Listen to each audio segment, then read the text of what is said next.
Shalom saudaraku, berjumpa kembali bersama dengan saya Pendeta Jakob Setio dalam program Sapa Jemaat di Rumah. Mari kita masuk dalam hadirat Tuhan, kita berdoa, mohon penyertaan dan berkat Allah dicurahkan atas kita. Bapa, kami menyerahkan waktu renungan firman Tuhan kali ini ke dalam tangan kasih-Mu. Mohon hikmat-Mu, mohon pencerahan daripadamu. Biarlah kami mengerti akan kehendak-Mu, supaya sepanjang hari ini menjadi hari yang diberkati, di mana kami boleh hidup seturut dengan kehendak-Mu. Berfirmanlah Tuhan, kami siap diberkati. Di dalam nama Yesus kami berdoa dan bersyukur kepadamu. Haleluya, amin. Firman Tuhan kali ini terambil dari Mazmur 121 ayat 2 dan 3. Mazmur 121 ayat 2 dan 3 berkata, "Pertolonganku ialah dari Tuhan, yang menjadikan langit dan bumi. Ia takkan membiarkan kakimu goyah, penjagamu tidak akan terlelap." Saudaraku, Mazmur 121 ini bercerita tentang perjalanan orang-orang Israel yang hendak berziarah ke Yerusalem. Dalam perjalanan, mereka biasanya melewati tempat-tempat yang berbahaya. Sekonyong-konyong binatang buas bisa menyerang mereka, tetapi juga orang-orang yang jahat bisa menyerang mereka. Nah, di tempat seperti demikian, tentu tidak akan ada orang yang bisa menolong apabila mereka mendapat serangan dari binatang buas atau dari para penyamun dan orang-orang jahat. Tak heran bila selama perjalanan berlangsung, mereka dipenuhi dengan perasaan khawatir, takut, dan was-was. Kalau terjadi hal yang buruk menimpa mereka dan rombongan yang mengikuti perjalanan ziarah itu. Karena itu mereka menyanyikan Mazmur ini untuk mengingat bahwa perjalanan yang mereka lalui disertai oleh Allah yang Maha Tinggi. Di ayat 1 dikatakan, "Aku melayangkan mataku ke gunung-gunung, dari manakah akan datang pertolonganku?" Pemazmur menyadari, saudaraku, bahwa tidak ada seorang pun bisa menolong mereka. Tetapi di ayat yang kedua, di sana dikatakan, "Pertolonganku ialah dari Tuhan yang menjadikan langit dan bumi." Karena itu pemazmur ingin mengajak para peziarah untuk memindahkan perasaan takut, perasaan khawatir, perasaan was-was mereka ke dalam tangan pengasihan Tuhan.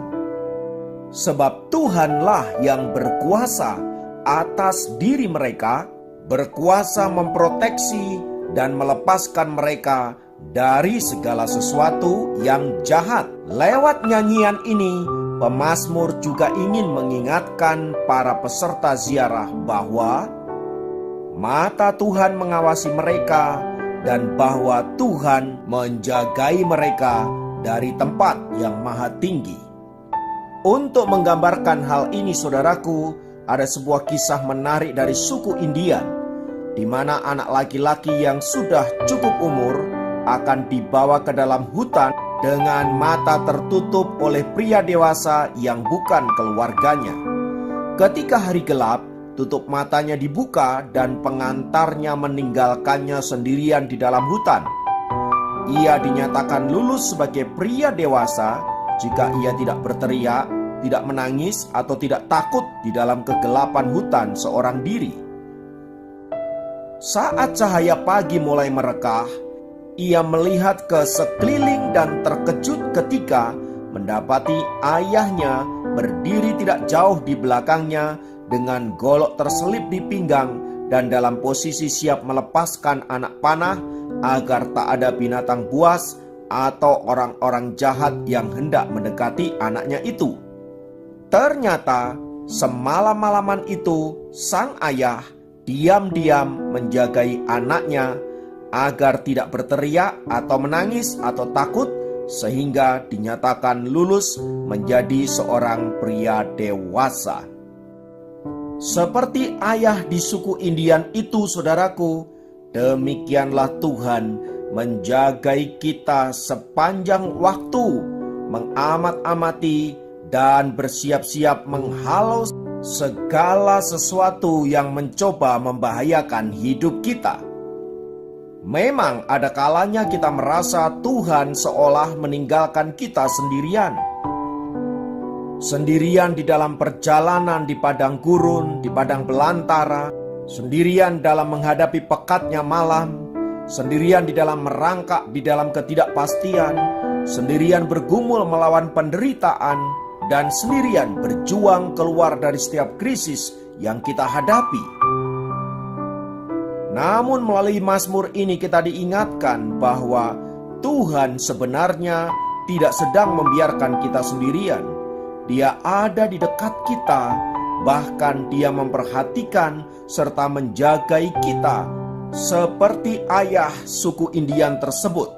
Hanya sayangnya kita seringkali tidak menyadari bahwa Allah sedang beserta dengan kita.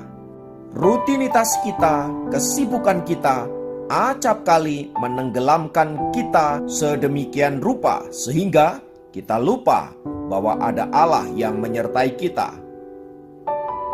Pun saat kita menghadapi berbagai-bagai pergumulan, ketakutan, kekhawatiran, keputusasaan, dan perasaan tidak berdaya menggelayut di dalam hidup kita, dan kita lupa bahwa Allah sanggup menolong dan melepaskan kita dari semua itu. Akibatnya kita merasa tertekan, merasa sendirian, merasa tidak dipedulikan, dan membuat hidup kita semakin terpuruk dan jauh dari hadapan Tuhan. Namun melalui firman Tuhan kali ini, saudaraku, biarlah mengingatkan kita tentang hadirnya Allah di dalam segala aspek kehidupan kita. Mari kita lihat sekeliling kita. Siapakah yang bisa menolong kita? Allah lah yang bisa menolong kita. Tuhan kiranya memberkati dan terus menguatkan iman kita. Mari kita berdoa di dalam nama Tuhan Yesus. Biarlah pertolongan-Mu nyata dalam hidup kami, melepaskan kami, dan membawa kami untuk semakin mengerti dan memahami rencana-Mu dalam kehidupan kami. Kiranya kuat kuasa-Mu senantiasa menopang dan membawa kami semakin teguh berdiri di hadapan Allah sampai kami keluar sebagai pemenang di dalam Tuhan. Terpujilah nama-Mu Bapa. Dalam nama Yesus kami berdoa. Haleluya. Amin. Demikian program Sapa Jemaat kali ini. Sampai jumpa dalam program Sapa Jemaat yang lain. Tuhan Yesus memberkati.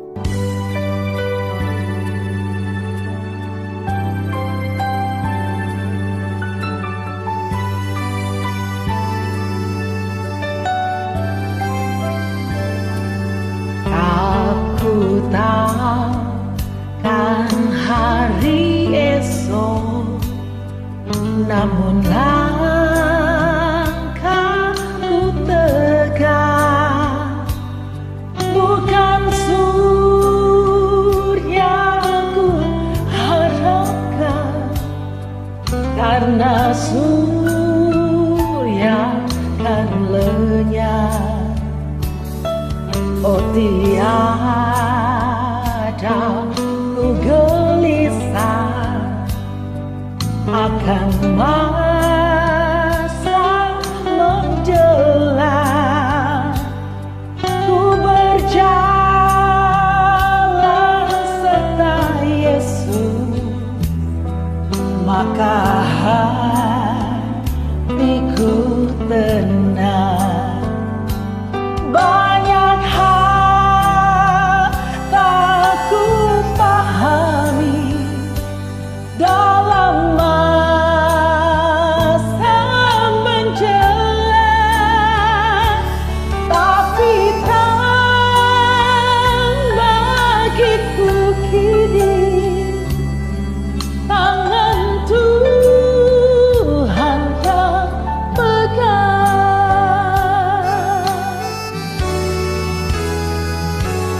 Aku takkan hari esok, mungkin langit tak gelap, tapi